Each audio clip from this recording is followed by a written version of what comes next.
Sahabat yang dirahmati Allah, mental block, sakit, terjebak silunas, bangkrut, rugi, tidak ada kemajuan, emosi, putus asa, nyaris cerai, tidak rukun dalam rumah tangga, itu semua masalah.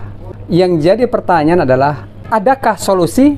Bisakah semua itu diakhiri agar tidak menjadi laten dan agar tidak berlangsung terus-menerus? Sebelum menjawab pertanyaan ini, lihat narasi berikut ini dengan judul Yuk Keluar dari Masalah Hidup. 1.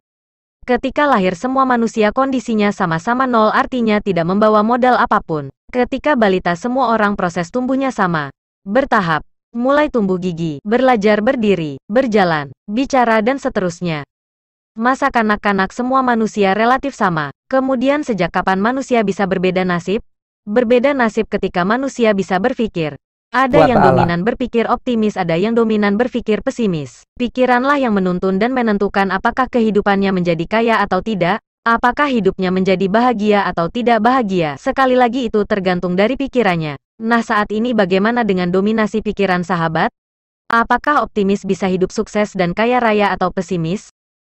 2. Nah, pada awalnya pikiran semua orang itu sejak kecilnya selalu sukses dan bahagia. Apa-apa tinggal minta dan disediakan orang tua. Istilahnya dilayani seperti seorang raja. Namun dalam perjalanan hidup atau setelah dewasa ada 1-4 momen, peristiwa atau kejadian yang mengecewakan dan kegagalan yang dialami atau di luar ekspektasi, tak sesuai harapannya atau jauh panggang dari api. Apabila kondisi ini disertai dengan penghayatan ke dalam perasaan dan pikiran sehingga muncul rasa takut gagal, kecewa, sedih, sakit hati, pesimis yang berlarut-larut, maka perasaan negatif inilah dan disinilah awal setan atau jin itu masuk. Untuk selanjutnya ia berkuasa dalam pikiran dan badan seseorang.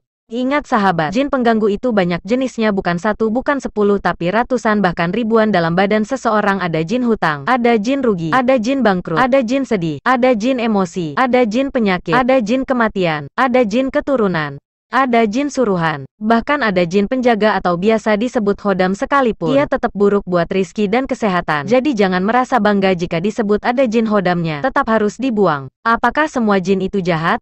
Tentu tidak.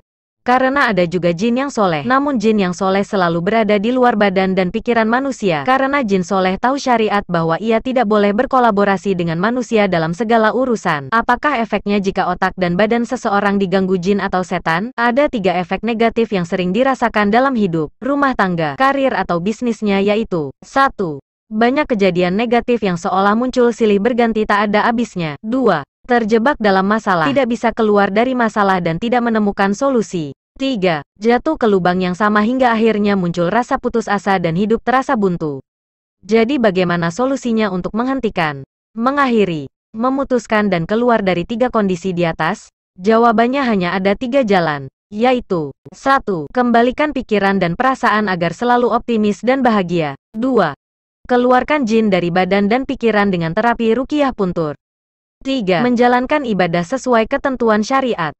Pertanyaan terakhir selanjutnya, apakah setelah itu hidup bisa langsung sukses? Tentu saja harus berproses. Ketika masalah dibuat seiring dengan waktu berjalan, maka begitu juga dengan kesuksesan hidup akan hadir seiring waktu. Namun yang penting jalan hidup itu sudah bersih, lapang, tanpa hambatan. Lungsur langsar siga caang bulan 14. Terima kasih sahabat sudah menyimak narasi tadi dengan sangat sabar. Apakah dari narasi tadi ada yang belum dipahami? Jika ada, silahkan tanyakan di kolom komentar atau silahkan berkonsultasi di Messenger TikTok. Dan semoga kita semua bisa mendapatkan solusi yang terbaik dari Allah Subhanahu wa Ta'ala.